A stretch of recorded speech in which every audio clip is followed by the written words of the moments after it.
Welcome to AKTV news. నిజం నిప్పులాంటిది.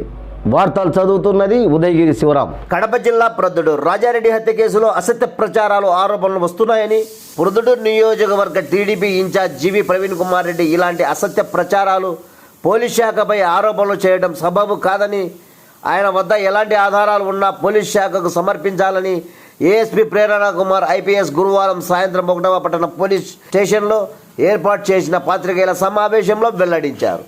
పోలీసులే postmortem కొరకు రాజారెడ్డి మృతదేహాన్ని డాక్టర్లకు అప్పగించారని, మృతదేహానికి అన్ని భాగాలలో పోస్టుమార్టం చేయమని చెప్పామని, మొదటి పోస్టుమార్టం త్వరగతిన జరిగినందువలన పోలీసులకు అనుమానం వచ్చిందని విచారణ వేగవంతం చేసి అనుమానాలు వ్యక్తం చేసిన పోలీసులు రెండవసారి పోస్టుమార్టం చేయమని ఎస్పీ ఆదేశించారన్నారు. రెండవసారి పోస్టుమార్టం నిర్వహించే సమయంలో ఇన్స్పెక్టర్ ఇబ్రహీం ఆధ్వర్యంలో వీడియో తీసి పోస్టుమార్టం నివేదిక పొందామన్నారు. డాక్టర్ వీరనాథ్ రెడ్డికి పలుమార్లు నిందితురాలు ప్రసన్న ఫోన్ కాల్ చేసిందని, ఈ హత్య కేసులో చట్టపరమైన చర్యలు విధి విధానాలు పోలీసులు తీసుకున్నారని అసత్య ప్రచారం చేస్తున్న జీవి ప్రవీణ్ కుమార్ రెడ్డిపై చట్టపరమైన చర్యలు తీసుకుంటాం అని వెల్లడించారు. రాజారెడ్డిది రాజకీయ హత్య కాదని, ఆస్తి తగాదాల వల్లనే హత్య జరిగిందని ధృవీకరించారు. రాజారెడ్డి హత్యపై తన దగ్గర ఉన్న ఆధారాలు ప్రవీణ్ పోలీసులకు సమర్పించాలని వారు కోరారు. ఈ సమావేశంలో పట్టణ సిఐలు ఎస్ఐలు పాల్గొనడం జరిగినది. అందరికీ నమస్కారం. Regarding the Raja Reddy murder case of Pooja International School, a lot of false information, false propaganda is being spread in the media as well as in the public, and it is creating panic in the minds of the public and chala nuisance kuda jarugutundi. Endukante I'm here to clear out few points. Firstly, the point raised was regarding the inquest and the first post-mortem. Ade gurinchi clearly, as per the rules of IPC and CRPC, as a suspicious death, section 174 case was registered, first FIR to.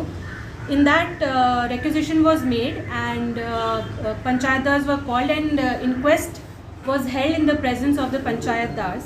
And after the inquest, the body was handed over to the doctor, the medical superintendent, for post-mortem. And in the police requisition to the doctor for post-mortem, clearly we have mentioned that it is a suspicious death. So you are requested to conduct post-mortem on the entire body. Plus you are requested, because it is a suspicious death, videography to also be done. So in the requisition, as you can see, 174 case is generally a non-grave case, so an SI level officer is the IO. So in that, as you can see here, we have written that particularly examination extend to every part of the body, plus please reserve the viscera, and please conduct PM team of the doctor along with the videography. So clearly it was mentioned in the post requisition we put for the first post-mortem. So it was told that videography was not done. Videography, photography as per the procedure was clearly done and even put in by us in the requisition. Then secondly, it was raised that PM was done very quickly.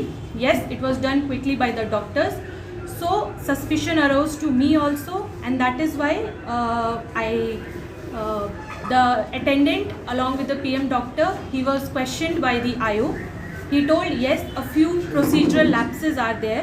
Then to reconfirm it, I sent the IO to the scene where the deceased body was lying. So in that also, the suspicion proved correct. So after that, all of this suspicion, including the investigation which was ongoing after the PM, which was being done very quickly by the IO and the team, few ground investigation also gave us some suspicion. So clubbing all that together, I informed Superintendent of Police Kadapa, and I requested him for a second post-mortem by a separate team of doctors. On this, Superintendent of Kadapa, he gave instruction to form a special team of doctors to conduct a second post-mortem.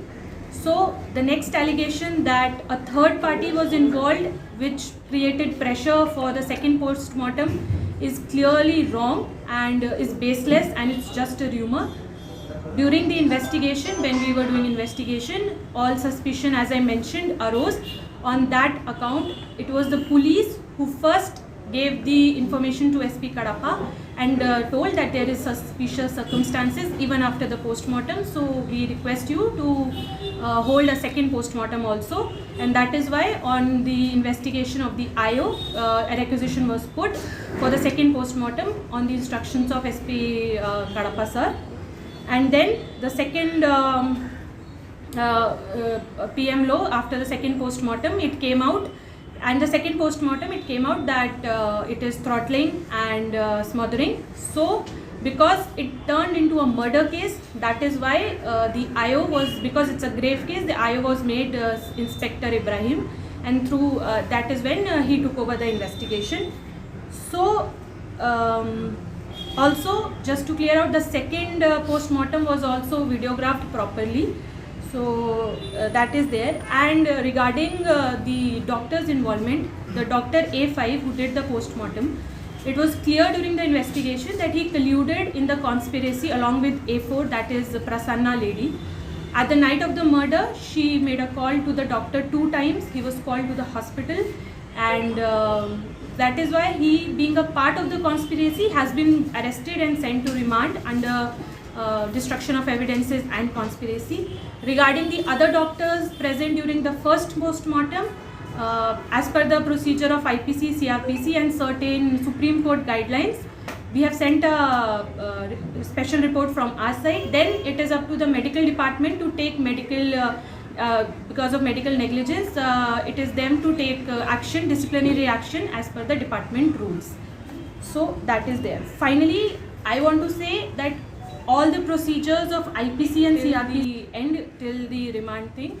So spreading such baseless rumors that proper investigation was not done, lapses are there, is totally wrong. And spreading false propaganda in the media, in the public, creating panic about a murder, it is also very wrong, and legal action will be taken against that person. Also, lastly, Antakmundu Kuda, he came on the press and told that he has information about political murders to happen in Produttur. So accordingly, he was sent a notice from the local police station. He was sent a legal notice that whatever evidences you have, you give to the local SHO and we will verify it and take action. In that also, he, even after repeated calls, he never came to the local SHO and gave information. Rather, he went to Kadapa, gave a press meet, and then he came to my office, that is SDPO Produttur office, and gave a petition. In that also, he mentioned about the suspicion of some rowdy sheeters being involved in some political murders and in some other high-handed behaviors. So taking that, already we had started doing rowdy sheeter counselings in the police station. All police stations, all SHOs, Prati Roju, they are doing rowdy counselling. High-handed behavior persons are called to the police station. They are warned, they are being counselled, and they are being bound over also. And in that petition, neither he mentioned about Raja Reddy, nor about his property, and nor about his being. ఇలాంటి వార్తల కోసం చూస్తూనే ఉండండి మీ AKTV news, నిజం నిప్పు లాంటిది.